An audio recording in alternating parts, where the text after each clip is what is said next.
खिलाफत उस्मानिया का दौर इस्लामी तारीख का सुनहरा दौर था। ये एक ऐसा वक्त था जब उम्मत मुस्लिमा कभी बाज़ंतीनियों तो कभी मंगोलों के हाथों तबाह हो रही थी। ऐसे वक्त में उम्मत को नई और अज़ीमुश्शान रियासत बनाए जाने की जरूरत थी। 656 हिजरी का मुताबिक 1258 ईस्वी एक तुर्क सरदार अब्दुल गाजी के यहाँ एक बेटे की पैदाइश हुई जिसका नाम उस्मान रखा गया। उस्मान ने मुसलमानों की तकदीर बदल डाली और इन्हीं के हाथों सल्तनत उस्मानिया की बुनियाद हुई। काई कबीला अनातोलिया के सेल्जुक बागात सोबत में आबाद था। अब्दुल गाजी जब बीमार पड़ा तो अपना कबीला अपने भाई दुलदार के हवाले कर गया, जिन्होंने 25 साल तक कबीला में अमन सुकून की फजा कायम रखी। दुलदार के हुक्म पर उस्मान अपने साथी अब्बास के साथ तिजारत के लिए तलह कराजा हिसार रवाना हुआ।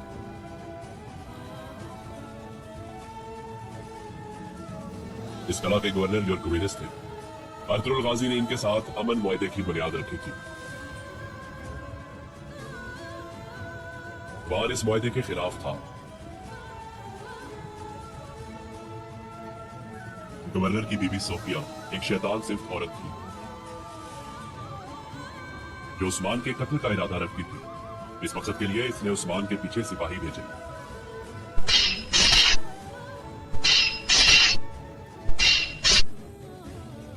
जिसके नतीजे में अब्बास कत्ल और उस्मान जख्मी हो गया।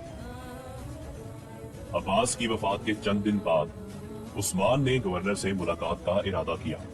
उसको खदशा था कि गद्दार महल से ही थे। उस्मान गवर्नर को हालात से आगाह करने के लिए महल पहुंचा। वहां उसने गवर्नर से मुलाकात की।